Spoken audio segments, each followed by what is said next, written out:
The Chinese Communist Party unleashed a new CCP variant, and America's CCP sympathizers are afraid NFL quarterback Aaron Rodgers might expose the wickedness of the CCP. Competitive COVID propaganda. That's the new variant Rodgers talked about with podcaster Joe Rogan. The truth is, competitive COVID propaganda has inflicted irrevocable damage to the thin and fading trust between professional athletes and ownership. As the risk of the vaccines become more and more clear, athletes will realize ownership offered them up as pawns in a globalist game. So did their unions.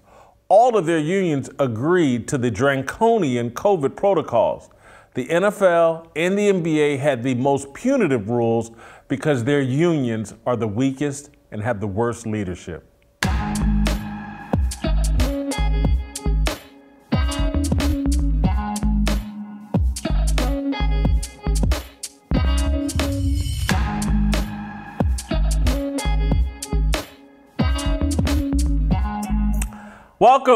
Welcome to Fearless with Jason Whitlock. I am Jason Whitlock, your host, your unshaven host. Happy Monday. It's very rare for me to come in on a Monday unshaven.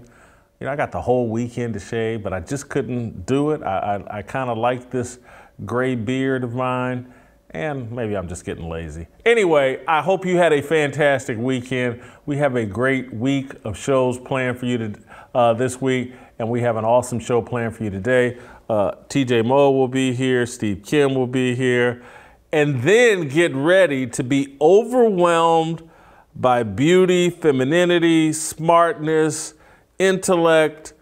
We got three awesome ladies that will be in studio with me, will make me look a lot better, make me sound a lot smarter.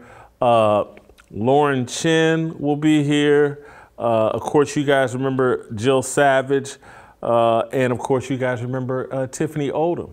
We're going to reset and redo our House of Dragons conversation from last Monday. We're going to review the show. I think it's a 10-episode run, and we're going to review all 10 episodes right here on this show every Monday. And Lauren Chen, Jill Savage, and Tiffany Odom will be here with me in studio to do that. And so, awesome, fantastic show. But we're going to start with a fire, and we're going to start with a fire that continues the blaze that I set on Friday. We got more to that COVID story. We got more to me demanding apologies be offered up to Cole Beasley and Aaron Rodgers and Kyrie Irving and all the athletes that had the balls and the courage to stand against the vaccine.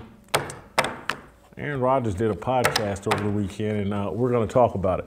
Aaron Rodgers is the most dangerous and important man in professional sports. The Green Bay quarterback and reigning NFL MVP can articulate American professional sports leagues' greed-driven betrayal of their athletes. So far, most athletes believe the only consequence of American sports bowing to the CCP is a fattened bank account. Young, poorly educated, and dependent on social media algorithms for guidance, modern athletes fail to recognize the danger of globalism and abandonment of traditional American values. Aaron Rodgers is no longer young. Specks of gray highlight his mane. Intellectual curiosity compels him to seek information beyond what Twitter and Facebook approve. He engages with the disruptive. He flirts with cancellation. On Saturday, during a 3-hour interview, podcaster Joe Rogan played the role of Morpheus and offered Rodgers the red pill and the blue pill. Rodgers channeled Neo and joined the rebellion. The Matrix, competitive COVID propaganda. That's what we witnessed Saturday. In his discussion with Rogan, Rodgers began the process of unpacking the COVID duplicity the NFL unleashed on its players and employees at the behest of Big Pharma. Take a listen. And then we're going to virtue signal to say, look how righteous our league is. We have 95% compliance with the vaccine. Compliance. And if you don't, we're going to send a stooge to your team to show you graphs of your vaccination percentage of your team compared to the rest of the league, which actually happened. Really? Yeah. What was the stooge like? Oh, I mopped the floor with them. Did you? Yeah. See, again, that's why people are like, no one knew your vaccination status. You lied to your teammates. No. Day 3 of training camp, they sent this stooge in, and he showed these slides about what your vaccination percentage was in your team, where you compare to the rest of the league. And I started asking him questions about liability. Oh, I'm not a lawyer.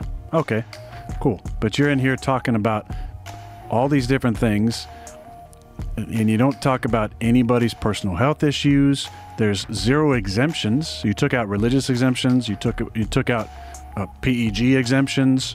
You took out anybody's ability to have an opinion. No, I don't want to do this. That's my quarterback. I freaking love Aaron Rodgers. I have not always loved Aaron Rodgers, but I'm sorry, I am team Aaron Rodgers 1,000%. This guy has a pair. He is very, very dangerous for the NFL and corporate media. They don't like him. I love him. It's unfair to totally single out the NFL. The entire sports world joined the competitive COVID propaganda movement. The NBA, Major League Baseball, the NHL, the NCAA, they were no better than the NFL. They all bowed to the CCP and the globalist agenda.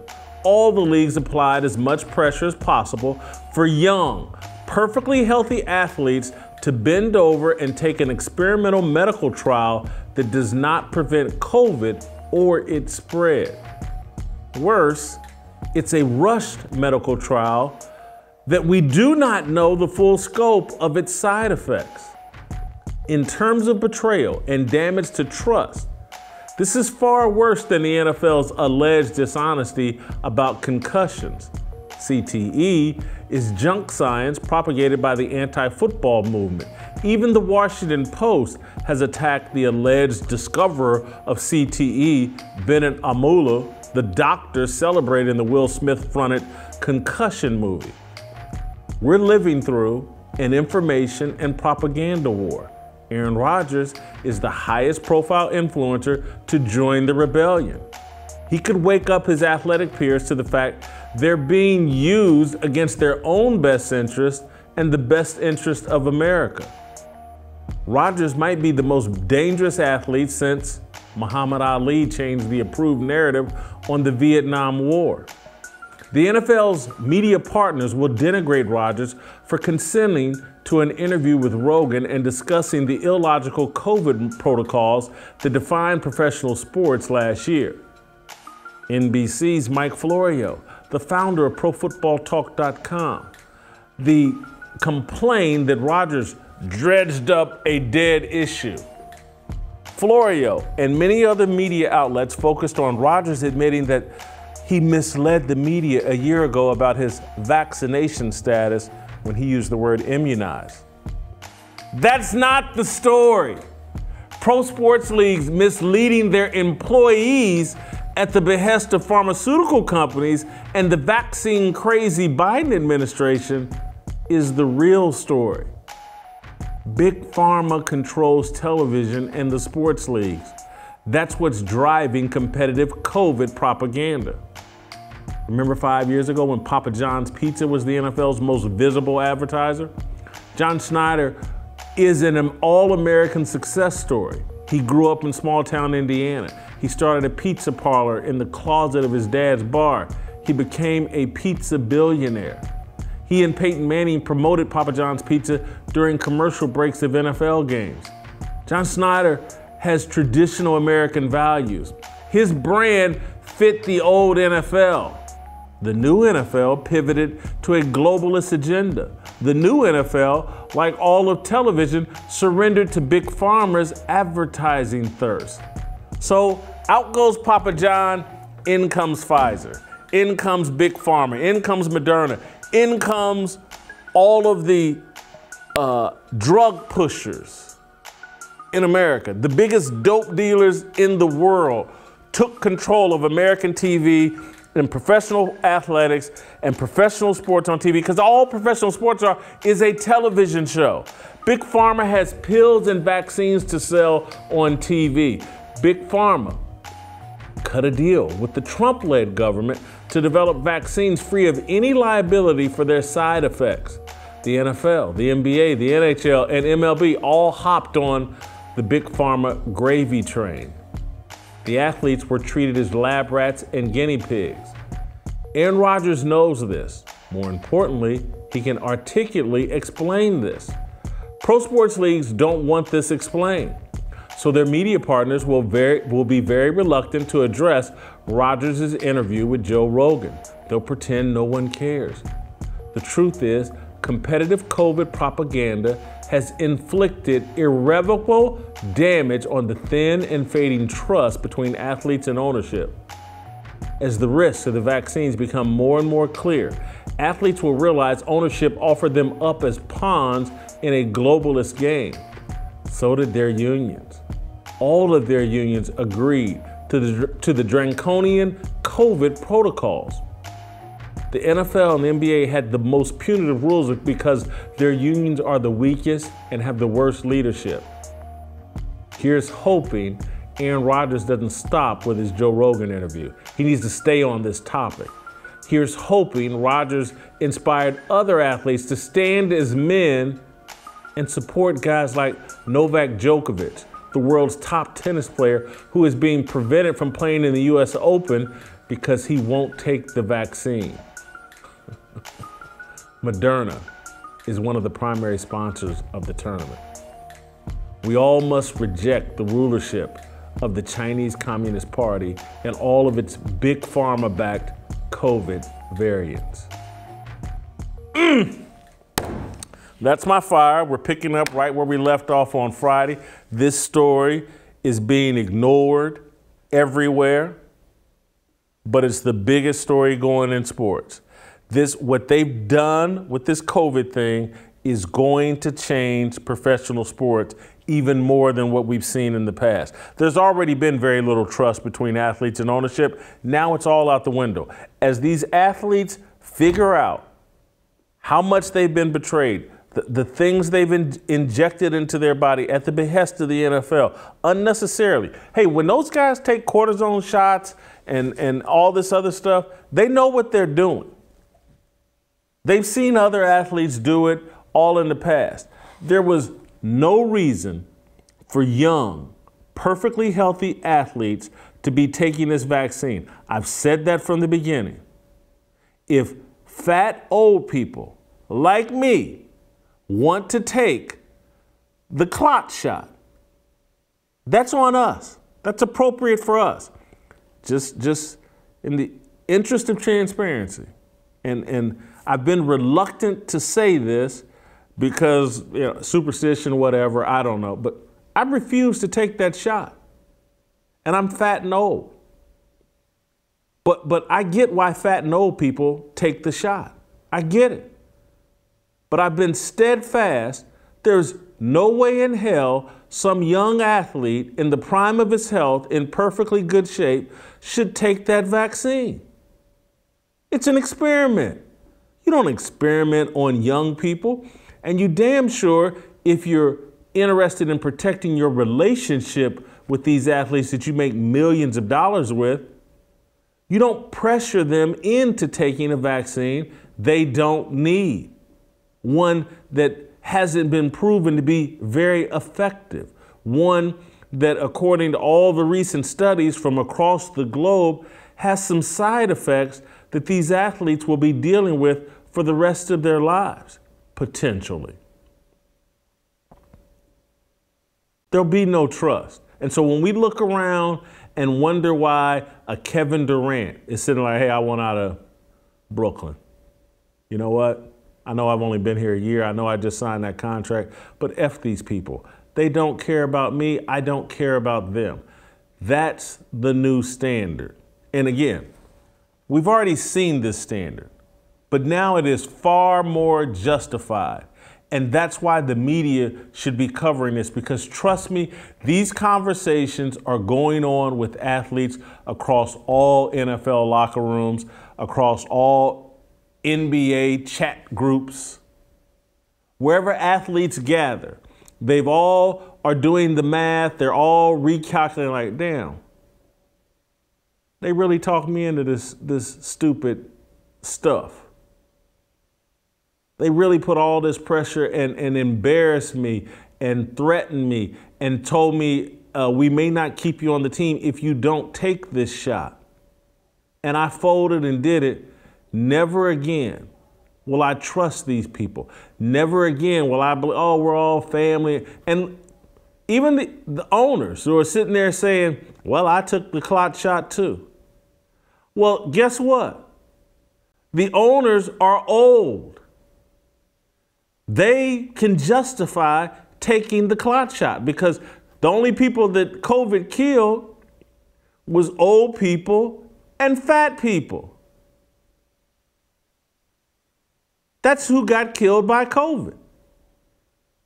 Obesity and elderly people. So again, COVID ain't the killer. Obesity and being old is the real killer. And talking these athletes into doing something that was appropriate for fat people and old people was stupid and reprehensible. And trust me, these athletes will hold them accountable, or who knows? Maybe these athletes are so stupid, and as it relates to some of them, I believe they're that stupid because I look at the leadership that they elect and put in positions of power. When I look at DeMaurice Smith, still in play, still in power as the head of the NFLPA, I'm like, these guys are nuts. They want weak leadership. When I look at, it's not Michelle Roberts, they done put a new woman in charge of the NBA. I forget her name. I was like, these guys are nuts. They bought everything social media sold them. Oh, just put what we need here is diversity, inclusion, and equity. Let's put a little midget in here in charge of the NFLPA, a dude that ain't never played a drop of football in his life. Let's put his weak ass in charge of our union. And in the NBA, let's put this black woman in charge, in charge of our union. And ain't no way a group of men playing professional sports need to be putting people that cannot relate to them or their struggle. And again, this is how you know the game is being played on these guys. They had Gene Upshaw, and Gene passed, God rest his soul. They had Gene Upshaw, a former NFL player, leading the NFL Players Union. And what did the corporate media do? Trash Gene Upshaw every chance it could. That was your indicator that he was actually a threat.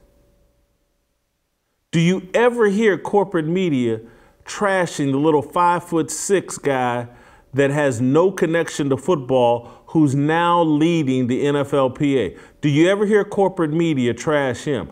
Not only do they not trash him, if John Gruden says in a private email that a dude with big lips has big lips, they call for John Gruden's job because this dude is so weak that someone putting it in an email that he has big lips is a mortal wound. And it's an example of the racism that I face. And oh my God, I got these big, huge lips.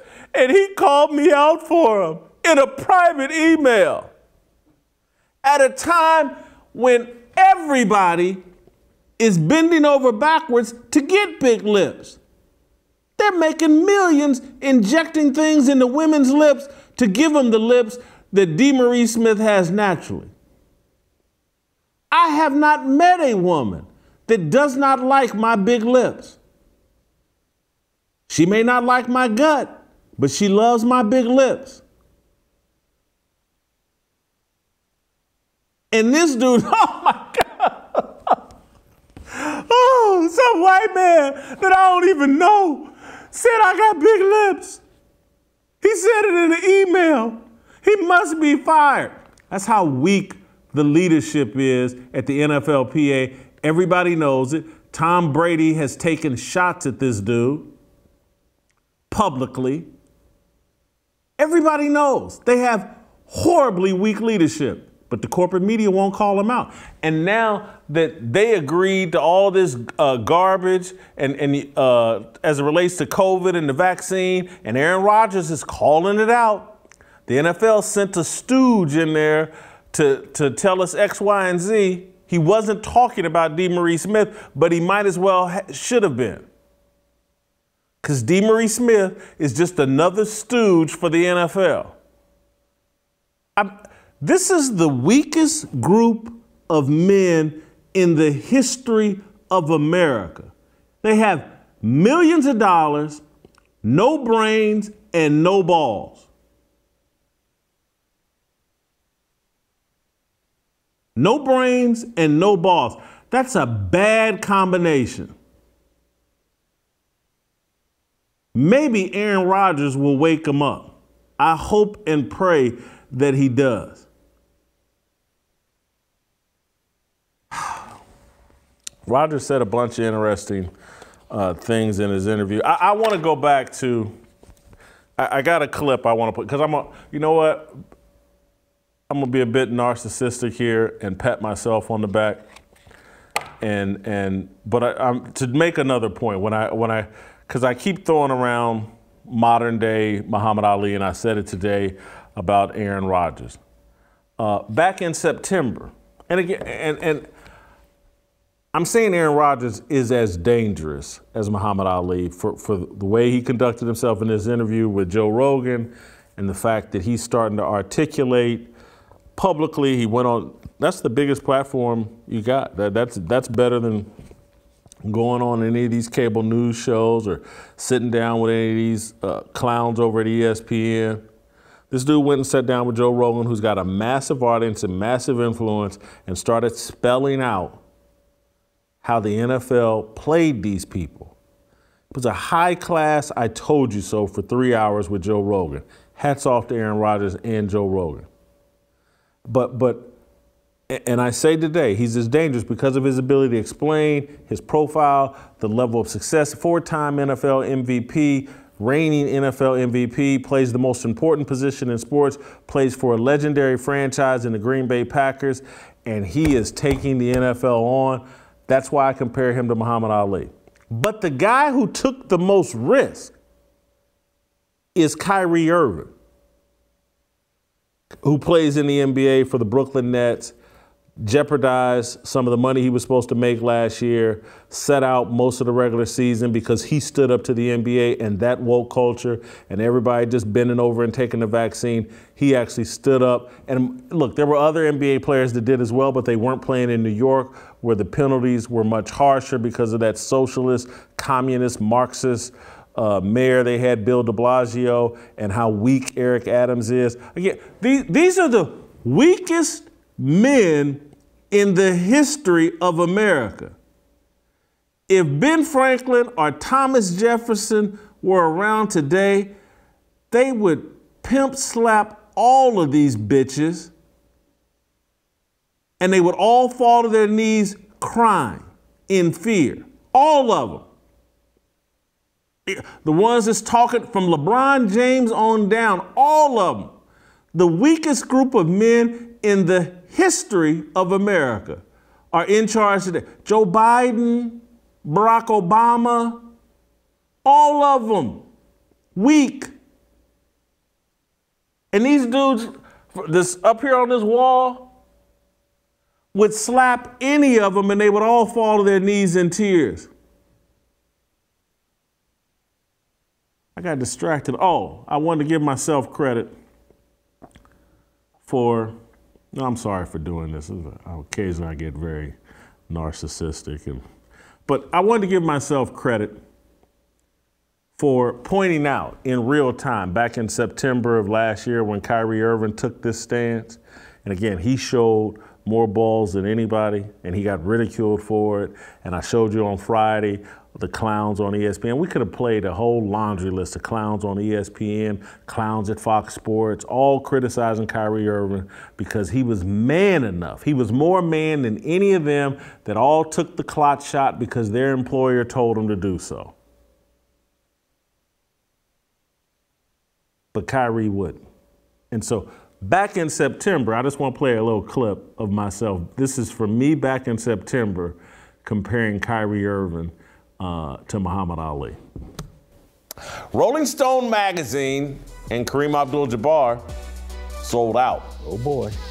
They're flacks for the establishment now, fighting to uphold vaccine conscription. Kyrie Irving is Muhammad Ali, a conscientious objector resisting an unjust culture war. Over the weekend, Rolling Stone published a long-winded hit piece on Irving and other NBA players who are reluctant to take the experimental COVID vaccines. According to Rolling Stone, anti-vax NBA players are standing in the way of the league imposing a vaccine mandate. This is a bad look for a league that prides itself on being left of Karl Marx. Irving is seen as the leader of the anti-vaxxers who are pushing around the NBA, according to the writer Matt Sullivan. The article painted Irving as a nut job. It criticized him for liking posts from an Instagram account that previously posted messages alleging conspiracy theories against black people. The magazine trotted out 74-year-old Abdul-Jabbar, a 1960s radical who supported Ali, to reprise the role of David Susskind, the 1960s television host who shredded Ali for refusing induction into the military. The vaccinated want to impose the vaccine on everybody because they've taken the vax. That's it. I did it, so you gotta do it. It's the same reasoning that drove the backlash against Ali. No one believed in the Vietnam War. No one saw the war as central to protecting America and American freedom. Vietnam was a propaganda campaign for the military-industrial complex. Ali courageously avoided his celebrity responsibility to participate and refused to participate in that propaganda campaign. Kyrie is standing against the pharmaceutical industrial complex that sponsors a high percentage of the advertisements aired during NFL, NBA, and Major League Baseball games. Rolling Stone and Kareem Abdul-Jabbar, they're the sellouts. Only reason, if I had known that I was going to look that hideous in that clip, I may not have asked for that clip. My God, what was going on with me then? I was much fatter. Something was going on with my face and skin. I don't know who the makeup artist was in September or what the lighting situation was here, but I damn near looked like a monster. I hope you guys enjoyed that clip. I actually did, because it makes me feel better about my own work progress, I think. But anyway, that was me patting myself on the back. Sometimes I gotta do that, because no one else wants to pat me on the back. Anyway, let's bring in TJ Moe. TJ, I'm not gonna keep you long, but I did want to invite in some other voice. We're gonna bring TJ Moe in as well. Besides being spooked by how spooky I looked in that last video, what do you think of my contention that, we'll start here, my contention that this COVID protocols may inflict irrevocable damage to the relationship between ownership and athletes? You were already well into your weight loss by the time I met you. I never knew that size Jason Whitlock. That was September. I came in late November. You were experiencing inflation before the rest of us. You look good now, though. That's a good side-by-side. As far as damage that, irreparable damage, I just don't think so. I think the players are too dumb. And this goes to we were having a little bit of a off-book discussion, I guess, between Steve Kim and Royce White in our group text. And as they were going back and forth, my thought was about, should players be revolutionaries and how do they do these things, right? And Royce's position is that they should. And he's been clear about that. And I think Royce is too smart to understand how dumb everyone else is, right? Royce is the rare breed of the guy that has the IQ to do that and the talent to go along with it. And so Royce, I think, could lead some sort of revolt. And in this case, he could have been, probably would have been Kyrie, right? But most of these other guys don't have the IQ, and most of the guys, as we've talked about, don't really they're not in the league long enough to take any sort of stand. And so it's got to be the top guys, and then they'll give cover for the rest. But I don't think there are too many of the top. Rodgers. Yes, but it's just Aaron, right? Tom Brady had all the same pull and didn't do it. Now, I don't believe Tom actually went and got the vaccine myself. I think he probably pulled an Antonio Brown and gave a vaccine card or just said, I'm Tom Brady and I'm not doing this. I don't know what he did. I doubt the guy who's eating avocado ice cream is shoving an experimental vaccine into his arm. But he didn't have the balls to stand up and do it like Aaron. So there's something there, whether it's money, whether it's reputation and legacy. The NFL can wreck you in a hurry. Ask Cole Beasley, who right now had a 10-year career, 82 catches last year, out of the league, tweeting about it. The NFL can wreck you. There's a few guys they can't wreck. Aaron Rodgers was well aware that as the reigning MVP, they couldn't wreck him. But they're so few and far between, most of the guys just shut up and do what they're told. Here's where I disagree with you. I think this issue, as being explained by Aaron Rodgers, is so easy for the athletes to digest, because I don't think any of the athletes, because again, pro athletes at that level, 70% of them, even the linemen, even the bigger guys, tend to be more careful about what they put into their bodies. They've been educated on that, about diet and about the things they do to play. This is so easy to understand and so easy to go, you know what? I had no business doing that. And there were enough guys, there was a half dozen guys on every team that held the line and wouldn't do it. And they've had conversations with those guys. And so I don't think you have to be a rocket scientist to figure out, like, oh, damn, the NFL sold us out to Big Pharma. We took an experimental vaccine, probably talked members of our family into it, but, well, we're doing it in the NFL, and the NFL's doing it, blah, blah, blah. And as more and more of these studies come out and say, hey, here are the possible side effects, and if any of the side effects start impacting people's ability to reproduce, and again, because it's like one thing, the early unexplained death thing that's been going on, that's easier, I think, for guys to mentally jump over than, did I compromise my ability to reproduce and or to reproduce healthy kids? And did my wife and or girlfriend do the same? Because, if I'm taking a vaccine, she's taking a vaccine. I just think this is so easy to understand and so easy to see the betrayal and see that, hey, we're not all one big family. This whole thing is about the drug companies and the government and getting on board with that. I think there is a chance that the players snap out of it a bit. A few things on this. The question is, was there trust to be eroded? And I don't think there was. I don't think anybody in the NFL was walking in and saying, these guys have my best interests at heart. What they said is, they have a really big bank account, and so I'm willing to put up with some stuff in the short term to deal with this. I think that's the vast majority of all players. You talked about this in your opening. The NFL is not a brotherhood. High school football and college football are brotherhoods. I think college football is actually starting to deteriorate now because of the transfer portal and all the different stuff that goes on. But when I was there, it was a brotherhood. You went in with your class and you graduated with that class. I think we had 20-something in that class, and those were our guys. And so the NFL is not like that. There's a new guy next to your locker every couple weeks. So, with the guys that they have coming in year by year, certainly it's different. It's a totally different makeup. So I don't think the brotherhood thing exists. And I think you're correct that you don't have to be a rocket scientist to understand this stuff. So I think that was a miscategorization on my part. I think you have to be articulate, and that was my point about Royce. Royce can tell us his points. Aaron Rodgers can tell you your points. Most of these guys, not super articulate, and so they have to sit there in front of a bunch of cameras with 4 masks on with reporters saying, why are you the one a-hole who wants to kill your grandmother?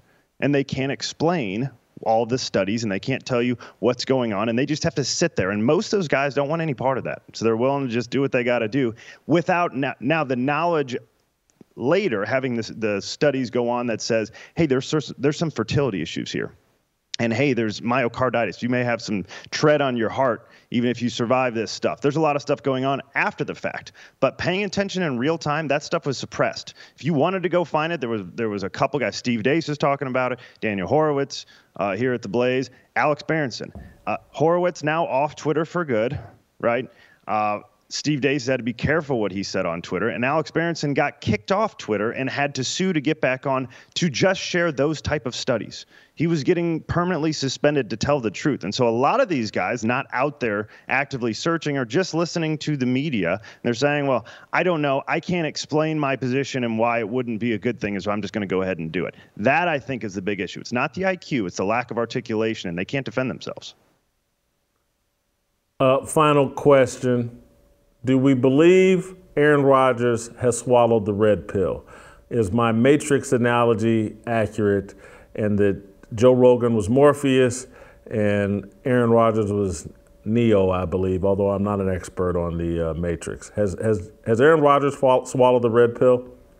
I think Aaron Rodgers swallowed the red pill a long, long time ago. Rogan just gave him a platform of however many, 12 million people, however many people watch it per episode, because Aaron Rodgers has always been a guy who doesn't take the advice of other people. He's estranged from his own family. He and his brother don't get along. This is a guy that was raised in a Christian home, and he's on record talking to Danica Patrick, his former girlfriend, saying, I don't know how anybody could ever believe in God. This is crazy. So he's never really been a guy who just goes with it. It's he and Brett Favre. Brett Favre is obviously the icon in Green Bay, and they've just recently, over the last few years, repaired that relationship. He doesn't care. Aaron's always been a guy that goes by the beat of his own drum. I think that's partially why he dropped in the draft. What did he go, 24, when he was obviously a top 5 guy, and people don't like that type of quirky personality. He said on the Rogan podcast that he likes to work out and read books. So he goes to the grocery store when he needs to in Green Bay, and then he goes to Barnes & Noble, and that's the only places you're going to find him in Green Bay. And those type of guys are not going to be the ones that are choosing the blue pill. This is the guy who, just to poke fun at people when he was on, I think it was with Pat McAfee, had the Atlas Shrugged book right behind him. He's just trying to stir the pot. So I think he's been red-pilled for quite a long time. He's just finally found the battle he wants to pick. Thank you, TJ. Got to keep it moving. I want to tell you guys about my good friends at Good Ranchers. How much would you be paying if you locked in your car payment when you bought your car the first time? Imagine if you paid the same amount for your current car as you did for your 1980 Toyota Camry. It would be too good to be true, but too good is what Good Ranchers does. They're letting you lock in your price on all the meat you buy, all of it. When you subscribe, your price does not go up for the life of your subscription. A year from now, when meat goes up by another 20, 30, or 50%, this will be the thing you wish you had done. Every item is steakhouse quality and sourced directly from American farms and ranches, and you can pause or cancel anytime you need to use my code, FEARLESS, today, and get your box for $30 off plus free shipping. The only thing you'll love more than the prime steaks, better than organic chicken, and superior seafood of Good Ranchers is the price you get when you pay for it forever. Head on over and subscribe now to lock in your price. Go to goodranchers.com/fearless. Good Ranchers, American meat delivered. Hey guys, be good, fearless soldiers. You gotta eat, you gotta feed your army at home. You gotta support Good Ranchers because they support me, you, and what we believe. They're on the right side of all these arguments. You need to be on the right side of Good Ranchers. Go to goodranchers.com/fearless. Use my promo code FEARLESS. Lock in your price. You want to know how you can give back. You want to know how you can fight the system. This is a small way while feeding you and your family. All right, stay tuned. Korean Cosell, Stephen Kim, next.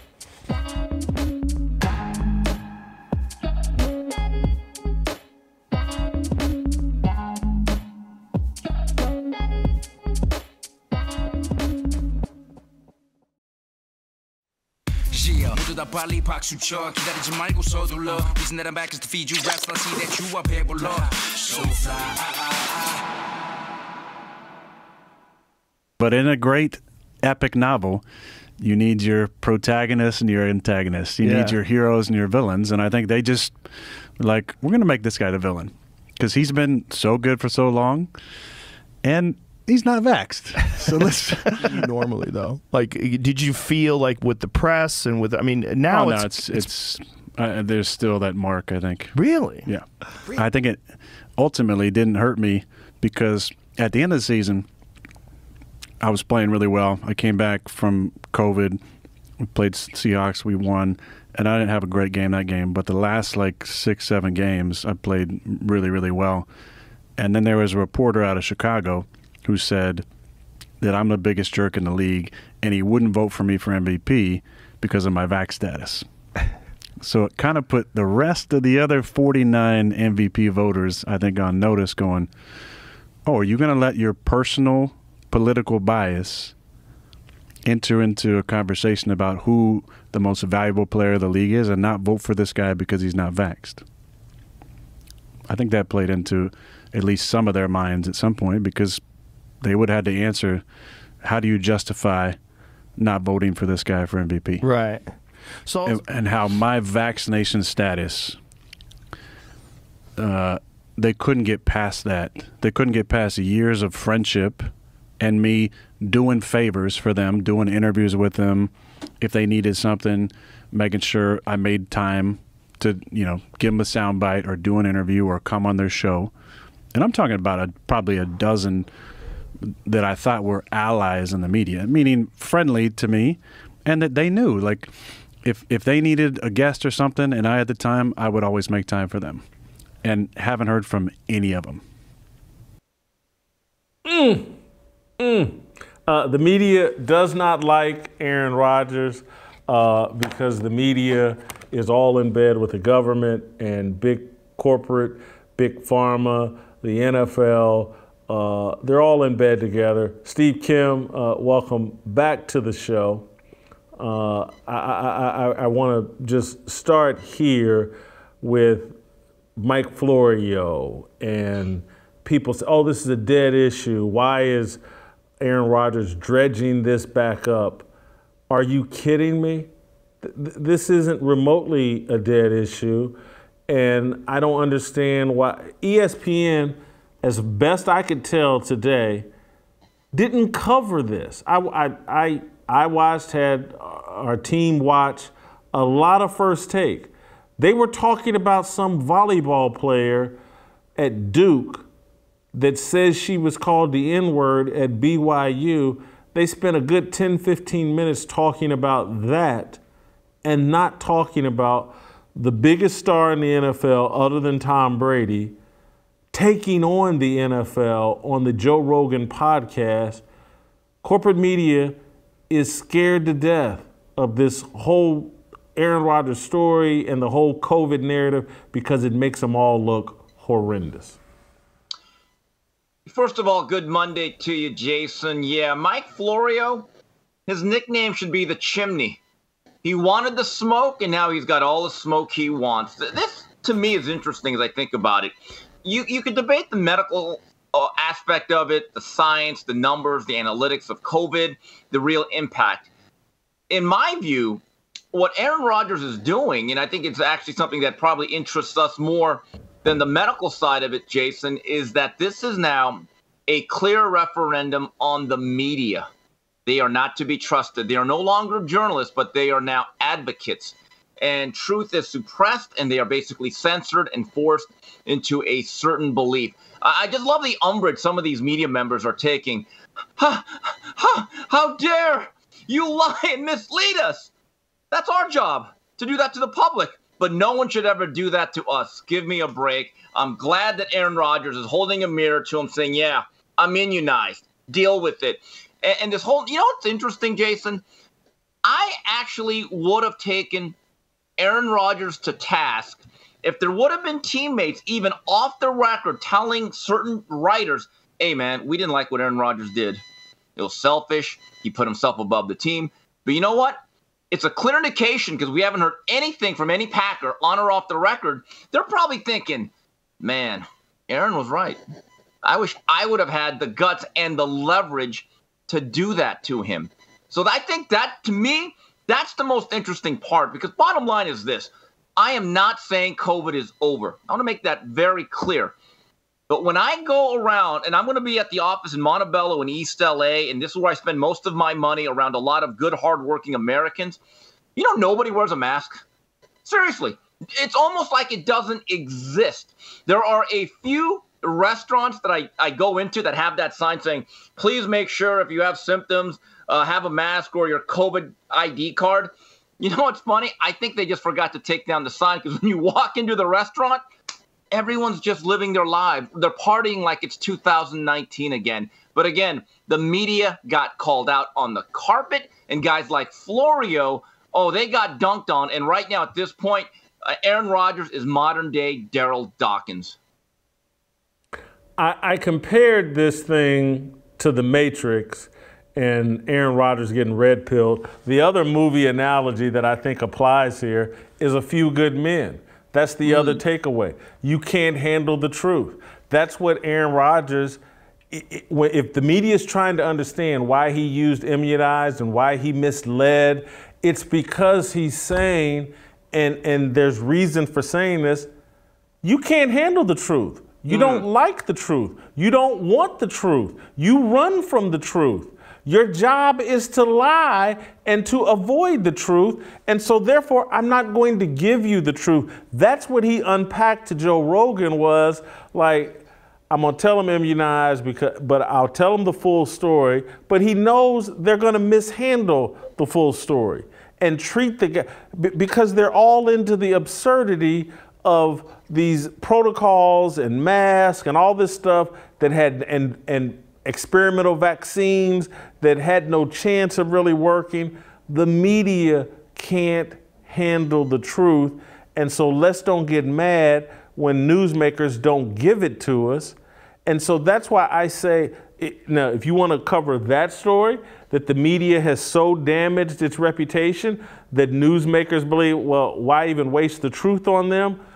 Or cover the fact that NFL players, and I guarantee you can find them, they'll talk off the record, or not off the record, but without using their names, they will talk about how they felt like they were misled by their leagues on this COVID vaccine and what it was supposed to do for them. The athletes feel misled, but the media wants to wallow in, Aaron Rodgers misled us, rather than covering the people that they want to cover themselves rather than cover the people or the athletes, the other. There's employees that aren't even NFL players who aren't making millions of dollars, who were forced to take this vaccine to keep their job. How about covering it for those people who didn't want to do it? They're making $70,000, $80,000 a year and felt like they had no choice. How about covering that angle of the story? This whole notion that somehow Aaron Rodgers skirted the system is wrong, because it turns out, as an unvaxxed player, he had to go through certain protocols that had to be very, very inconvenient and uncomfortable on a daily basis. Personally, once I knew or found out that the manufacturers could not be held liable and there was no liability, I said, you know what, I'm going to wait.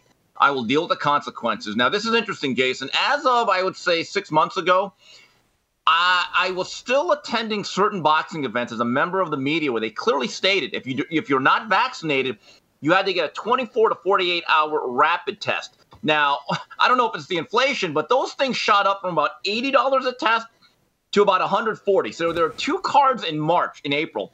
One of them was at the Galen Center at USC, and the other one was in San Diego. So I had to pay $140 each to go to this place in downtown LA to get a test, because I'm going to play by the rules. I didn't want to get a fake card, certainly didn't want to get the vaccine. So I'm checking in to get my media credential, and I'm pulling out my test, and they're like, okay, Mr. Kim, enjoy your night. And I go, no, I'm tested. They're like, we don't care. Just go ahead, enjoy. Oh, no, I'm tested. I did not waste the. They're like, yeah, just enjoy your night, your seats. And I'm like, this is a charade. This is an absolute charade. And trust me, I can have a lot of fun with $280. Here's the other thing that gets me. And again, I have nothing against anyone that got vaccinated. If you believe that your physical condition and your age really precipitated the need for this, by all means, get it. It is your body, your choice, unless it's an athlete like Aaron Rodgers, right? So anyway, what I find to be absolutely disturbing, and this is such an agenda, is that when someone who's at any type of public figure gets COVID, it's almost like word for word, they cut and paste. You know, I've been diagnosed with COVID-19, but thankfully I've had 4 boosters, a shot of vodka, and a booster shot, and I'm going to get immunized further, or it could have been a lot worse. Think about this. That's like the worst Yelp review you could do. Could you imagine if you went to Pfizer Rooter and they unclogged your toilet a couple times, then all of a sudden one day you flush the toilet and shit is all over the kitchen, is all over your bathroom. I wouldn't go up on Yelp and say, you know what, I went to Pfizer Rooter and I got shit and piss all over my bathroom. But, you know, thankfully I went to them 3-4 times, or it'd be in the kitchen, it'd be in the living room, it'd be in my basement, it might even be in the backyard. So thanks, guys. And I can't wait to use Pfizer Rooter again.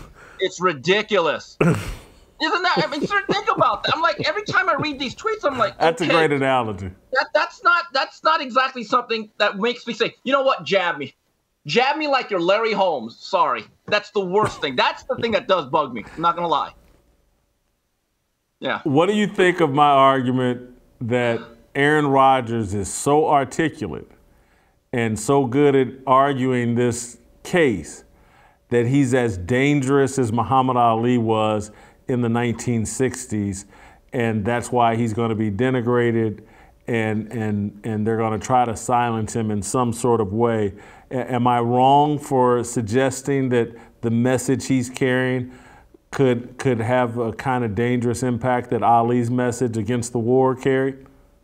I think it's very difficult to compare any athlete to Muhammad Ali, given the fact Muhammad Ali actually was forced out of his sport for about 2.5, 3 years. So that's a sacrifice that no athlete has made since, I don't think ever will, and that's a personal choice.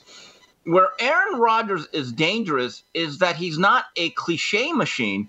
And in modern day media, now I think 20 years ago, you could have silenced a guy like Aaron Rodgers or any athlete, because let's face it, the legacy corporate media had all the control that if they didn't stick a microphone in your face or want to do an interview with you, you could not get your word out. Nowadays, the messaging can be handled right through your cell phone, and there are outlets like Joe Rogan and Pat McAfee, which seem to be very much like renegades. They may not ever admit it, although I think Joe Rogan, it's clear, he's on one side of the political and social realm, and he will absolutely give a platform. And what drives them nuts is that if you ever go on YouTube and you look at the number of views that videos from CNN, MSNBC get, and I'm not saying they have small numbers, but look at the number that McAfee and Rogan do on a daily basis. I think that drives the corporate traditional media members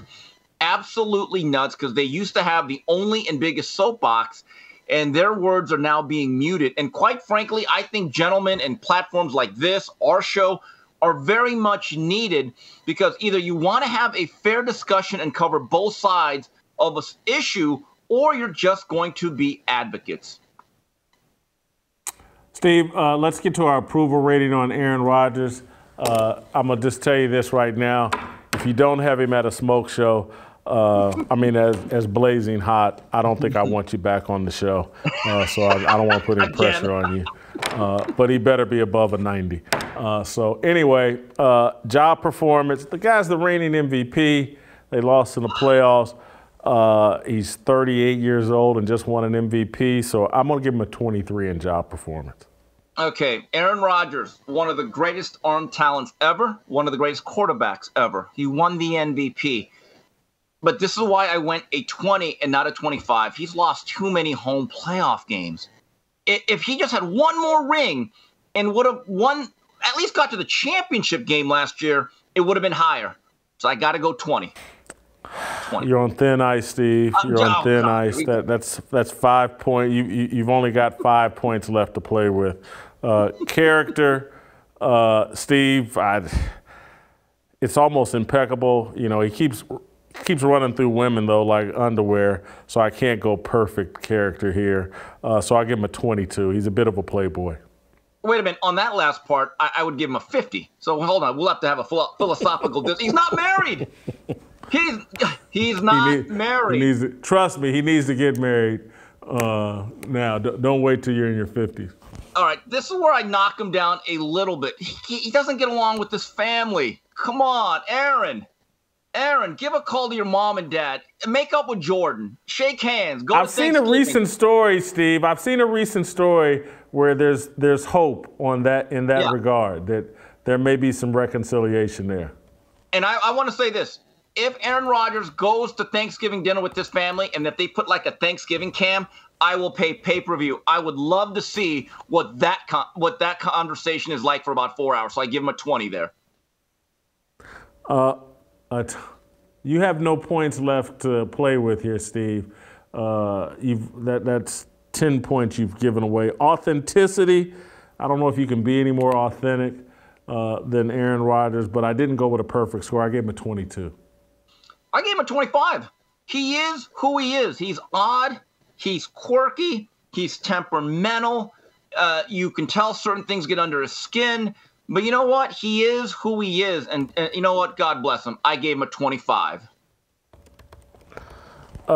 It factor. Oh, good. You got a chance here. It factor. Most exciting guy in the NFL. 4-time MVP. Women love the hair.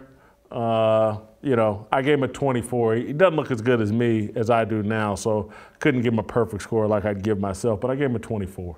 You know, he's got a golden right arm, and as the years go on, he's starting to look more and more like Jesus Christ. But also, anytime he does an interview, it means something. And the fact that he agitates certain media members, oh, God, chef's kiss to you. I give him a 25. I think I'm safe at least for this week then, right, Jason? Oh, thank you. There you go. Yeah, you made blazing hot. I got him at 91. You got him at 90. Blazing hot. Good job. You survive another day. Steve, excellent job. Get your Fearless Army swag at shopblazemedia.com/fearless. We're going to get into some House of Dragons, my new favorite show on HBO, even though I'm going to remain critical of it. But we've got an all-star class of women to come on and talk about this show. Jill Savage, Tiffany Odom, and Lauren Chen will all be in here in studio with me.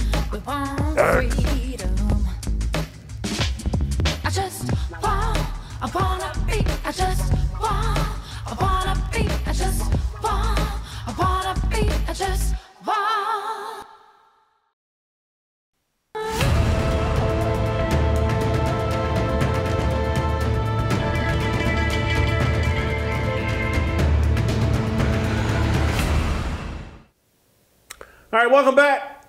Time for our House of Dragon hour, or we'll take about 30, 40 minutes today, and review last night's episode of House of the Dragon on HBO Max or on HBO. You guys heard Jill Savage and Tiffany and I discuss last week's episode, the premiere last week. Many people misunderstood my critique. Again, it's definitely woke and feminist and has an agenda.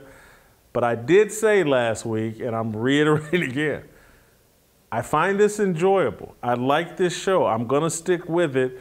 It has all the best elements so far of what I liked about Game of Thrones. I'm not really into the fight scenes. I wasn't really into the White Walkers and the wall. The things that interested me about Game of Thrones was the fight for power and what people would do in order to gain power. That's why, again, because the fantasy stuff and all that, not really my cup of tea. But the fight for power, love it, because I think it explains America, it explains the world, it explains men and women. We'll do virtually anything for power. And so far, 2 episodes into the House of Dragons, they're really focused on what people are willing to do for power. I will go back to my critique, though, that HBO has a clear agenda. I don't know. My cousin called me Josh, and I'm sure he's watching right now, but he called me last week. Your criticism of the show, it was good, but you ain't read the books. And so you don't really know what you're talking about, because that stuff you were saying about Renara and Allison and whatever, they're going to be the biggest hoes on the show. And I'm like, hey, man, I get it. I haven't read the books, and maybe I don't know, but they have a clear agenda with this show, and we saw it again last night. The patriarchy is horrible. It's the worst thing that man has ever invented, and men are standing in the way of women getting everything that they deserve. And I'm not wrong about that. I went and read reviews last night of episode 2. Here's what the New York Times, I believe, we're starting with the New York Times. Here's what they had to say that caught my attention. I'm reading the wrong thing. Let me find the New York Times. Here we go. The New York Times. This is the beginning of their review of episode 2. A couple of centuries in Westeros' future, in the same garden, I think, where King Viserys went on a blind date with a child on Sunday, Cersei Lannister will tell the soon-to-be splooshed Oberyn Martell one of the saddest things anyone has ever heard. Quote, "Everywhere in the world, they hurt little girls," she said. That's the end of the quote. Then the New York Times goes on. "We saw the truth of these words this week in House of the Dragon.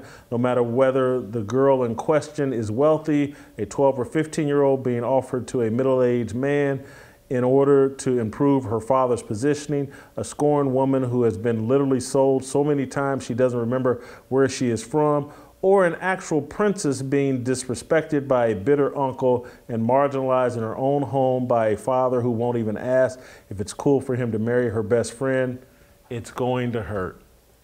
That's why I have 3 very smart ladies on the set with me today. Jill Savage, Tiffany Odom returned. We've added a 3rd, Lauren Chen, who's actually read all the books, and Lauren has a big following, and we're happy to add you to the mix. And so Lauren, because you're our first guest, I'm going to start with you, and then we'll go to Jill and Tiffany.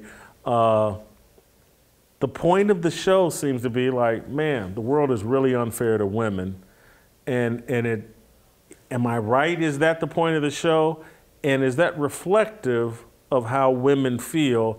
Is the world just absurdly unfair to women? Well, I think we got a lot to talk about here, because we have the message that the books and George R.R. Martin is trying to convey, the message the showrunner is trying to convey, and then what the world is actually like. And all of these things, in my opinion, are different, right? Because obviously, like your cousin, I think you said it was, Josh, he's right. If you actually look at the lore behind Dance of the Dragons, obviously Rhaenyra and Alicent, they end up kind of being, honestly, the ones behind this huge power struggle that ends up killing a bunch of people. A bunch of dragons end up dying. I don't think that's a spoiler, because obviously this is the point of the show. So I think George R.R. Martin, he's a lot more of the opinion that the power for struggle is evil. It is part of who everyone is, man or woman, and women can have their own ambitions as well. We saw that with Cersei Lannister. George R.R. Martin's writings, they're feminist in that they present men and women as equals, but they're not feminist in the sense that we see nowadays so often, where it's men bad, women good, right? So I think the actual story that your cousin referring to, he's right. They're not the good guys at the end of the day. It's not a pro-woman storyline. However, if we look at what the showrunners and the actors involved with the series have said, we see that HBO is taking kind of a different spin on this, because Olivia Cook, who plays Alicent, she's on record saying that her and Rhaenyra, their characters, they've looked at each other, and sometimes it's like, oh, if it were just us and none of these men, then everything would be okay. That's kind of a different message than what we see from the books, and the idea that, ultimate power and the quest for it corrupts everybody.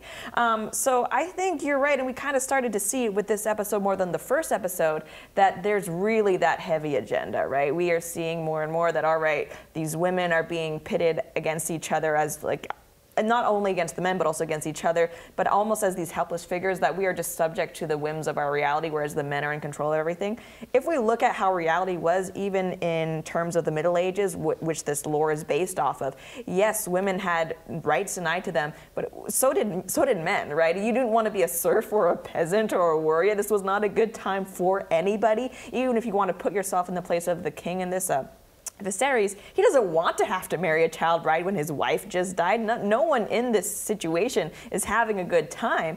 And I think that would almost be a better, more poignant message to assert that, like, when some of our rights are denied, ultimately all of our rights are denied. But instead, I am more and more worried about we're going to be getting some woke messaging shoved down our throat the longer this show goes on. That was my little spiel. That was really good. Well, following that should be easy. She's read the book. She knows it all.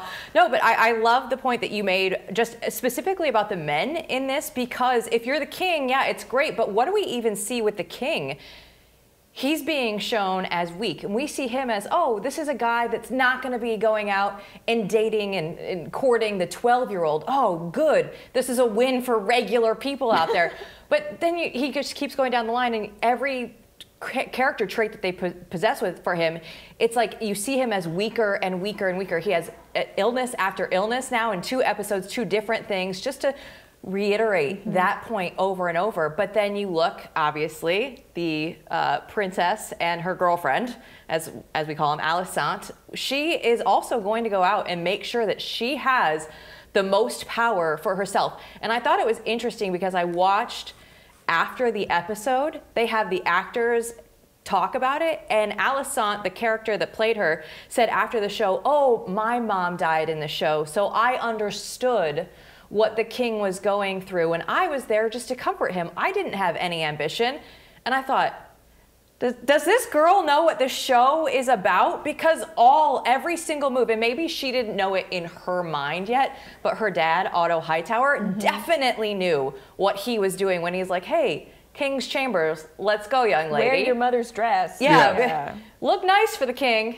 And then, she did strike up a friendship with him, but ultimately, at the end of the day, it was so that she could get power herself. So Jason, to your point of this show does have all of the cool things that we liked about Game of Thrones, which was that quest for power and to figure out how humans interact. But we're looking at this from a very wealthy perspective, right? We're not looking at the serfs, the peasants out there, and the men still aren't going to have it good. So is it good to be a woman at that time? No. Is it good to be a man at that time?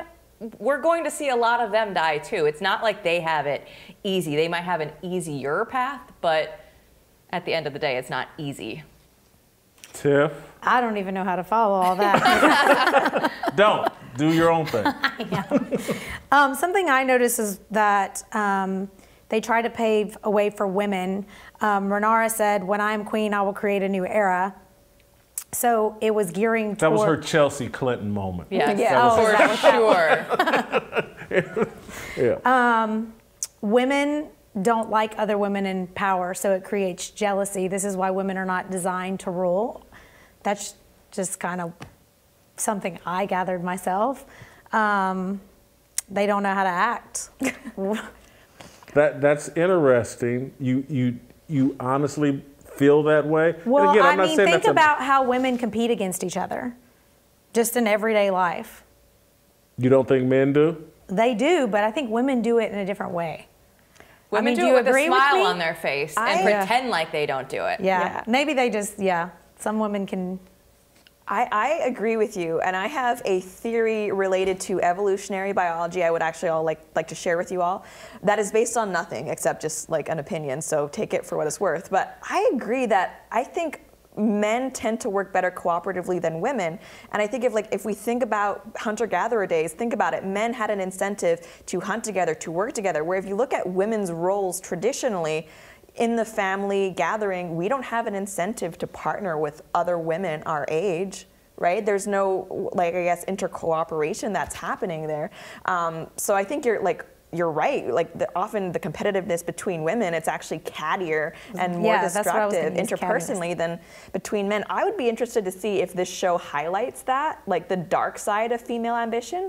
I don't know if they will, though. Well, and you always hear like mama bear, right? Yeah. That's a term because they're so protective and possessive of the things that they have. And that would definitely go in line with your theory. Yeah, we're so going to I sign don't- up. We're I going to don't subscribe. disagree. Well, what I would chime in here with is that women have a more natural desire for monogamy than men. And men should, if like we have to be very smart, we have to be biblically sound to understand the benefits of monogamy, in my view. And so I can see why when you made the point about there's less incentive for women to work together, because women are like, I desire monogamy. I know that man over there that I'm married to, his instincts aren't the same as mine. So why would I even bring this other element into our dynamic? And again, it's like men are more trusting, perhaps foolishly or naively. We can bring men into our dynamic because we tend to trust our wives a little bit more and have reason to. So, man, you guys are really making fascinating points. I want to, and because I know that Lauren has read the book, so I'm going to start with Tiffany, then Jill, then Lauren on this one. One of my takeaways from last night, confirmed from the first episode, when I told you all after the first episode, I was like, Renara has some sort of crush on Allison, and you know, she's sitting in her lap in the first episode. I want to fly on dragons and see the world with you, baby. And so I'm like, there's this lesbian thing going on, and I felt like last night, the way she reacted to her father choosing her best friend confirmed this whole lesbian aspect, and the messaging, I think, of the show as it relates to Renara's character is going to be, well, if this world wasn't so patriarchal and men weren't in control of things, Renara would be happily coupled off with Allison, but she's going to be forced, as they kind of say in the previews, she's going to be forced to get married. And I come away with, and again, this will be interesting for Lauren because she's read the books, but I left last night's episode going, she's gonna marry Damon because one, she don't like men. She'd rather be with Allison or whatever, but she's gonna end up marrying her uncle for power, and it'll be some compromise decision because, you know, I don't really care. I don't really like men. And so I'm going to be married to my cousin. But I just felt like last night there were more signals that Renara, according to the showrunners at HBO or whatever, is a lesbian. And this world is so unfair. She can't she can't transition into being a man. They don't have the technology yet. And she's denied the love affair with her best friend. And they're going to show you like, oh, she had to settle for marrying her uncle. It's funny because, like, when she was laying in the lap, I see where you could have got that she wanted to be with her friend. Have you ever laid in the lap of your best friend and said, I want to fly around on dragons no, I've not said that, cake? but I probably said, let's go to the beach or let's go. Yeah. I can see that. But then whenever she chose the nights, I thought maybe she was going to have a crush on the one night. I thought that was going to be a love story. It's a business decision. I know, all but there three was... girls thought that. Yeah. All three of us thought that. Yeah. Well, there's that scene at the tourney where she's like, who's that night? Yeah. Yeah, maybe it's short-lived, but she was definitely betrayed by her father. Her father knew that was her best friend, didn't tell her, didn't warn her, and blindsided her. So she's going to rebel, and that's why she's going to go to Damon to get back at her father. And the word betrayal there, her father betrayed her. You agree with that? She is a woman scorned, and you can totally tell the way that she just turned around and walked out, that she was not okay with that, which in my opinion confirms the lesbian tendencies. I don't think that, personally, I could not see it any other way than that. And then when I look at, they've been placing the Damon Rhaenyra storyline. Oh, here, let me give you this necklace. oh, hey, you know what? I'm going to be the one that comes in flying on my dragon. And I know that there's a whole army of men here, but he'll listen to me. He'll do what I ask him to do. Oh, here's the dragon egg back, honey. All right, go ahead. So it is setting it up in shorter little snippets, if you will. But when I look at it, yeah, total woman scorned vibes there from her best friend, which will turn her into other men, and she'll just say, hey, if I can't have you, I'll just go with all these other guys.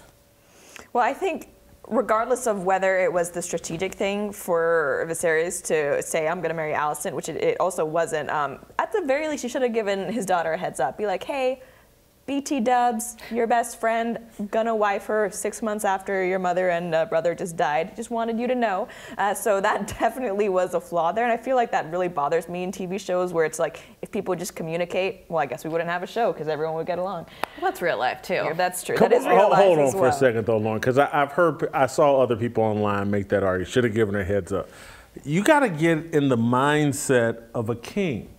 Whatever he does is approved. Right. That's the way he's treated. Oh, you just farted in my face? Oh, that's the best smelling fart ever, king. And so he just gets comfortable farting in people's face. But I get, even within the context of the show, in episode 2, the king is saying, how is, like, Rhaenyra, we haven't talked as much, and apparently he doesn't like that because they're really close, and in the books, they're portrayed as having this really great relationship. And even Alicent's like, well, you should probably go to her, or try to talk to her. And, you know, we have that whole dynamic, and then, like, literally 20 minutes later, he's like, by the way, I'm going to make this huge decision, and I'm not even going to give her a heads up. It's like, that seems a little internally inconsistent, in my opinion, too. Like, I feel like the blow would have been softer if he would have given her a heads up, because at this point, he's like alienating everyone from him, which I think the show is doing on purpose, right? He's alienated himself from Daemon, now the small council as well, now even his own daughter. He's just like, he's burning bridges everywhere. Okay, how about this one then? Not to cape for the king, but I will. Have we explored the possibility that he went to the other guy who's on the king's council, and he's like, yeah, you should marry Linnea, the 12-year-old. Right. Yes, you should. Everybody's telling him you should marry the 12-year-old. And you know what? I don't think there's any other context that I would say this, but he probably should have married the 12-year-old. Clip that off. Yeah, that's probably the best decision in this But then that wouldn't have made a show. And so, listen, I think what happened was when he did have a conversation with his daughter that kind of danced around the issue of marriage, she gave off all the signs like, yeah, you should marry the 12-year-old. Yeah. And so the dad is sitting there, the king is sitting there saying, if I tell my daughter, she's going to throw such a tantrum about me marrying her best friend that now I'll be in this awkward position where everybody has told me to marry the 12-year-old, and I'll have no choice but to marry. And so it's his only way to marry Alicent was to not tell his daughter, because she would have been another person to object and say, marry this 12-year-old. It's a better strategic decision, because he had already seen her earlier in the episode give him, hey, let's do a show of force. Let me ride down on some dragon and scare the hell out of him. And so she's already thinking strategically like everybody else. And so perhaps he intentionally didn't tell her because he knew what her answer would be. I guess, I mean, that's still short-sighted on his point, because you're maybe saving yourself conflict in the moment of her being upset, but it's like, bro, she's just going to be even more upset later. Like, you're probably better off telling her. But I'm kind of interested to see, you know, the next episode, what the fallout's going to look like, how they're going to portray that. Because obviously, he's still king, he's still her father, but I don't know, I'm just... what is that relationship going to look like between the two of them? Yeah, it went from communicate, like the king and the girlfriend, the daughter and the girlfriend, and then they were sitting there, father and daughter, at the table. They were trying to get that line of communication open, and then all of a sudden, just like nope. Nothing, just on the last. But it really is one of those, let's ask for forgiveness and not for permission. That's what he did, and he's the king, so that is probably which now he created a storm. His life. She's gonna bring on the dragons. Yeah, yeah, she is. I'm gonna give you the other. Oh man, I just had a 55-year-old brain fart. I was gonna give you the other aspect of his decision was we're sitting here judging him about the youth of Allison is 15, 16 years old. Obviously, Lanina or whatever is 12 years old. But I would tend to think in that time, there are whores at the whorehouse, and then there's everybody above 16 who's married.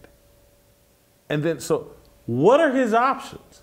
Who are, I don't know if there was this big wide range of 35 or to 45-year-olds for him to marry. There, in that time, if you don't have a husband, you're probably in a whorehouse somewhere because things are so brutal. Again, that's where I go back.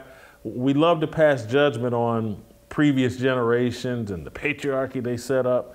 Well, I want to take all these people from 2020 and drop them in those times and say, okay, you go eat without a husband. Yeah, the king's probably not looking for a widow, right, on his dating profile, like, hey, hot widow wanted. That's not what he's going to do. So that does make sense that it would be somebody younger, unmarried. Child rearing age. Yeah, he needs an heir. That is the whole goal. So, you know, some It was hot still hard 40-something. to watch him walk down the 12-year-old, that yeah. 12-year-old. But like they said, they're not going to bet him until 14. Yeah, So. way later. Why are we even? Way later. That was and this some other girl's stuff only 15 right now. We should all remember. Yeah. The other girl's only 15 right now. We should remember. So we're like, oh, 14. Whoa. Yeah. But we're all cool with him like dating the best friend. And that is actually a difference that they've changed from the books. In the books, when this is all happening, Alicent and Rhaenyra are actually much younger. So they've actually aged those characters up for this, even though they're still very young. And it's like in the books, Daenerys is also much younger than she's portrayed as well. So I think even so at the time the king marries Alicent, she's younger than 15? Yeah. I forget exactly what it is, but she's definitely younger. But, you know, regarding it's like, well, it's easy for us to judge. I think it's also, I was reading a thread online about this. Apparently child marriages were not as common in the Middle Ages as like sometimes it's made out to be on TV shows, you know, especially for like most working class people or whatever, I guess at the time, peasants, serfs, even, you know, artisans, whatever, unless it was a arrangement for power, which really only higher class families did, there's really no benefit to marrying off a 12-year-old, right, or a 13-year-old. Not saying that it was all right that it happened at all, but you know, some perspective, because I think this show is trying to essentially make it out that all women everywhere have always been married off at 12. Thankfully, that's not the case. But also, didn't they do that because women, I mean, people didn't live as long back then? Yeah. Yeah. You know what I mean? They died of stuff, so they didn't. 12 is the new 35. Tiffany, I want to start here, ask you this. Me, being a man, I'm bothered by the anti-man narrative of this show. Does it even cross your mind that the show has an anti-man narrative? I mean, I can see it. I could see it a little bit whenever the two princesses were talking last night and fighting over power, and it was very focused on them. That was very anti-man. But does it bother you? Well, yeah. It's feminism, whatever. So it does. Does it hurt your enjoyment of the show? No. All TV shows these days have hidden messages. So I try to, like as I said, I just watch it as going in as just a TV show, which if you look at it any other way, you cannot enjoy a show these days. You can't. It's shoved down your throat. Yep. Mm-hmm. They're trying to normalize everything. Yeah, and so to me, the king seems to be the only man on the show with any morality. Yeah. He's uncomfortable with the 12-year-old. He's heartbroken about his wife and seems to have genuine respect for her. But he's also the weakest person and the most inept person on the show. And every other man, including Otto the Hand, Otto's offering his daughter up for power, and Lord Oleries, or who's the black dude? Corliss. Corliss, yeah, Lord Corliss. Oh my God, he's offering his 12-year-old up, and his name's the Sea Snake. Damon is a nut job. But my favorite. Can we all agree? Yeah. We decided that in episode 1. Yeah.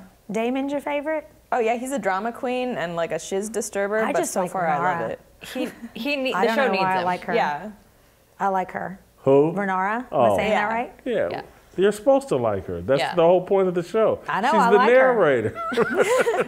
narrator. But anyway, I as women, are you all uncomfortable with the anti-male or the portrayal of men in a show like this, or maybe it's enjoyable? The way that they do make the king as the weakest one, in their signaling you can't be both kind and strong at the same time, that is annoying. And to go back to something that you said earlier in the show, they will be pushing woke messaging down our throats later. We are seeing that being set up right now when the two princesses are talking to each other and the queen who never was like, oh, well, they didn't want me. And that is the total Hillary Clinton moment, right? And then the princess is like, they bend the knee to me though. They didn't like you, but they're cool with me already. And she came back and she goes, oh, do they say that when you fill their cups? You know, like just that bickering and infighting. But we're going to see them, I think, just come through and be so heroic. We already saw with Rhaenyra coming in and saving the day on the back of her dragon. And so to me, I'm not annoyed with it quite yet, but I have a feeling that I will be very annoyed with it the later the show goes on. So, in my opinion, there's some distinctions to be made because I've heard people complain that the show is going to be woke just on the basis of the storyline, it having to do with a power struggle, line of succession with a female heir. I don't think that's innately woke because if that's the case, then any story about Henry VIII is going to be innately woke. You know, you don't need to. It doesn't need to be social justice infused just to have a discussion or a show about how like medieval power structures did not prefer female heirs, right? That we can have that conversation and talk about it. It doesn't need to come across as man-hating or male bashing, right? But where it crosses into preaching, in my opinion, is when it departs from there's this power structure and there are these characters trying to interact within it into all the men on the show are bad, all the women on the show are good, right? Like there's a difference there. And so I think we are starting to creep into the wokeness because like we've all been saying, there's really no redeemable male characters aside from maybe the king, but even then his weakness is being weak. So I feel like it is not enjoyable as a woman watching this that it comes across as like male bashing because ultimately it is bad writing. Like when you can so neatly fit characters into good versus bad at all, but especially based on something as artificial as gender lines, that's lazy. That's not interesting. And also that's something that George R.R. Martin himself didn't do.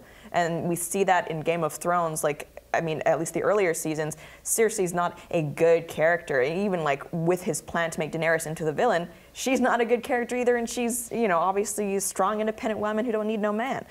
So yeah, it bothers me, not even necessarily because it's like ideologically opposed to what I believe. It's just lazy writing. And we've already seen this, to me, in Game of Thrones when, you know, Arya Stark became the hero of all heroes and the person with perfect character, and she kills the Night King. And Jill offered up an interesting theory that maybe you can answer. Is Daemon the Night King? Or No. Or I don't think that's a spoiler, no. So originally with Game of Thrones having ended, HBO was going to do another show called Blood Moon that was dealing with like the First Men and everything way before this. So that was going to tell the story of how the Night King came about. So we're only 200 years before like Daenerys and what happened in Game of Thrones. So the Night King, that's actually like way older. They look alike. Yeah, the armor. That's what she thought. She thought he was the Night King. Why even the give face? Me this because he's so power hungry. I was like, man, if he could just be like, I can't have it in this world, I'll take over the deads. But that's kind of what I was almost disappointed with when I heard that they were going to be doing a series, or the first series we would get, because I think they're planning multiple spin-offs, was going to be the Dance of the Dragons, because I feel like I'm the opposite of you. Not that I don't like the political intrigue, but I do like the fantasy element. And there are so many other stories within the realm of like that George R. R. Martin created that I thought would be cooler to explain, like going through the origins of the White Walkers and things like that, or the Doom of Valyria. But you know, you can't. I think the messaging that they want for right now, and this will sound crazy, and you know, you guys tell me if I'm a nut job for thinking this, but everything is so focused on the 2024 election that this show is just, it's directed at the midterms, it's directed at the 2020, it's all about, we got to put the messaging out that the woke side of things is good, and this whole world has just been completely unfair to women, and God, man, they've just given women a bad deal. And so that's probably why they didn't go the fantasy angle and they went the political angle, is because they need to be on message for right now. And there'll probably be 3 or 4 seasons of this, right? They've already renewed for a season 2. So this is about this next election cycle, and we'll probably, I don't know, Damon will probably end up being the Donald Trump of this show. Make Westeros great again? Yeah. I don't know. He's a lot like Hitler, though. Hitler. Well, exactly. Who's pretty much Donald Trump. That's so what they'll tell you. Yeah, I guess. But Donald Trump is not Hitler. Right. Yes. Sane people understand this. Yeah. Neither is Damon, as far as we know. Last thing, and Lauren, I would imagine you watched The Wire. No, actually.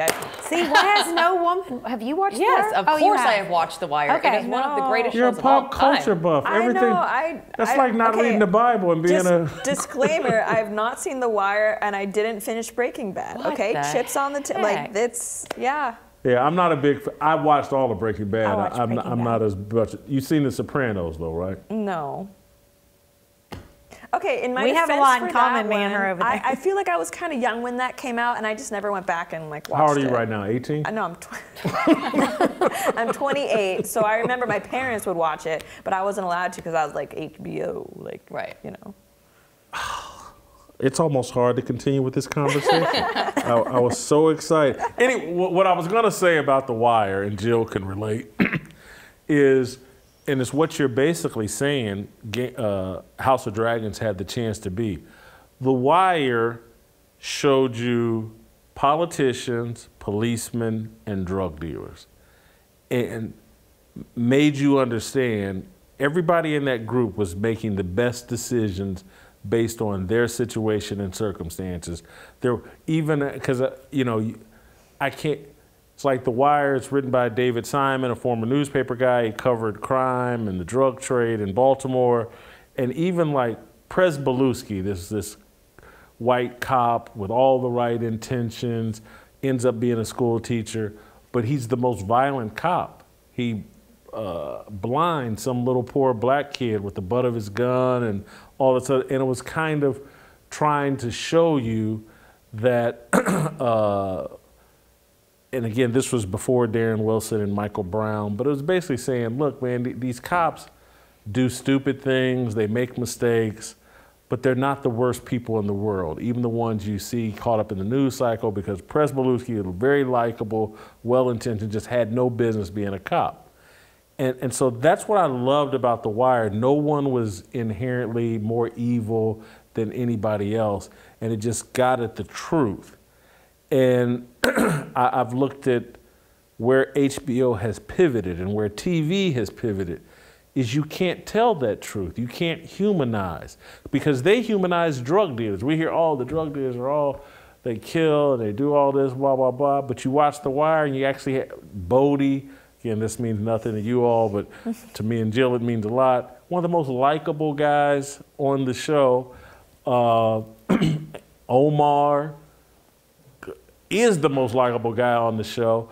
And so TV has moved away from remotely telling universal truths and putting people on equal footing. Everything now is, there's certain groups that are bad people, and I almost even think with this House of Dragons, the black guy, I keep forgetting his name. Corliss. Corliss. They basically said, okay, he's going to be a bad guy, but let me walk you through the backstory of how he had to fight to overcome and do all this. So his being a bad guy is kind of justified. It's like they made an excuse. Yeah, we're both second sons. We've had it rough. Yeah, we had it rough. And that's, if I end up being dissatisfied with the show, they could have done something great that sounds like what the book, it sounds like you think the book is awesome. Well, I mean, I don't want to be one of those people like, the book is so much better, blah, blah, blah. Like, look at me, I can read. But I think in terms of storytelling, it just seems like the writers at HBO right now are defaulting to these kind of character stereotypes, which is not as interesting as it sounds like The Wire, where you have these in-depth characters that have shades of gray to them. You know, you're not all bad, you're not all good. It's like, well, you know, second sons, let's see a little bit of your redeeming qualities and your bad, you know, to make you a fully rounded out person, versus like, oh, I am bad guy, you are bad guy, let's team up and have this bad guy alliance, which we may be falling into with House of the Dragon. HBO, another very famous show, Sex and the City, they went through and they had very dynamic characters the first time around, right? This is why so many people fell in love with it, because it was, you know, Carrie was everybody, but they all had their different roles that they would play. They brought it back, right? They had 2 different movie versions in between, but then they said, oh, here's another season of Sex and the City. I got through 1 episode with my sister. Terrible. It was horrible. They went so woke. They went so hard with it. Like, Cynthia Nixon was, you know, the lesbian in the show. And hold on, whoa. Well, I never, you know, I never was someone that watched Sex in the City. And you did? No, and everybody watched Sex in the City, but I never watched it. But then, like, she was just like apologizing for this to this professor. She commits microaggressions. Yeah, and it was like, why are we sitting here watching you apologize to this professor over and over and over again and like digging yourself a deeper hole? Like, this isn't entertaining television. They had such a good product that everybody loved, and they brought it back, and they went so woke that they won't have, like, their franchise to me is now over. Did they cancel it, or is it still going? No, there's no way. Sure, there's no way that they're going to get enough people to say, oh yeah, that was I tried great. to start the Kevin Hart, Mark Wahlberg movie that just came out on Netflix, and immediately it was cramming stuff in your face. Within the first 20 minutes, I couldn't even finish it. Ooh, I wish I knew the name of it so I could avoid I don't know the name of it, but yeah, I mean, pretty much they were trying to be like, if you're not telling a little girl, if you're not a male, you can get that maybe later down in life. They said that to the little girl in the show, and I had to like turn off the show. That shouldn't even Me Time? Yes. Me Time. That's the name of the Yes. Yeah, all right. Within the first 15, 20 minutes, that was the first line, and I was like, oh my God. I mean, it's not even hidden anymore. It's like there. I mean, I referenced the canceled Game of Thrones spin-off prequel that was supposed to have, I think, Naomi Watts, but reportedly the reason why that got canceled is because it was insufferably woke, and the studio just had no confidence in it, so they actually said, you know what, it's better to bite the bullet, lose all the money we've invested in making this pilot, then go forward with it. So with House of the Dragon and stuff, I mean, I'm curious to see how bad it could be, because it seems like the people at HBO must have some sort of like, okay, we can't go full on like just activism, at least with our main shows. Maybe they thought they could get away with it for Sex and the City because it's like, oh, well, it's targeted toward women. Women love social justice, which honestly, they're right for the most part, unfortunately. But I mean, I'm hoping that they have enough sense with House of the Dragon to realize audiences aren't going to sit around. I mean, look what happened to Batwoman, the CW in general. Like, there's enough of a track record of get woke, go broke right now that I'm hoping if good writing doesn't win through, then at least financial sensibility might. That's Literally, interesting. Hollywood. It could have been worse, is what you just told me. Yeah. And it makes me think about, I watch Bill Maher on Fridays, and just how he's pivoted and is far more down the middle than he used to be. And maybe that's a calculated business decision that HBO's making, although they're still pretty woke with their guests. Rob Reiner and whoever, Amy Klobuchar, I think, was on. It's horrible this weekend with those two. Bill's good. All right. This was awesome. I have a question for her. Yeah, go ahead. Since you read the books, isn't he harder on women in the books than HBO is making it, or do I have that wrong? George R. R. Martin? Yeah. Like harder on women in what way? Just, I don't know what I'm trying to come across and say, but he's not how it's showing that there's power for women and the whole feminist approach. In the books, I don't think it's that way, right? Well, no, I mean, I have a pretty low tolerance for like feminist messaging and stuff. And I feel like he writes women well in that they also have flaws. And men, conversely, also have positive attributes. And right there, that knocks out like 99% of modern day feminism, right? Just seeing that people aren't good or bad based on their gender. So if you look at how the books portray someone like Allison, for example, or Rhaenyra, they're definitely not heroes. You don't look at them and think like, oh yes, a feminist icon, truly. So it's television, Hollywood, HBO. Thank you, ladies. That was awesome. Perhaps the best segment we've ever done on this show. Certainly the best looking. Because you're surrounded by women. I know. Certainly the best looking, because I look really good today. So anyway, we'll see you tomorrow.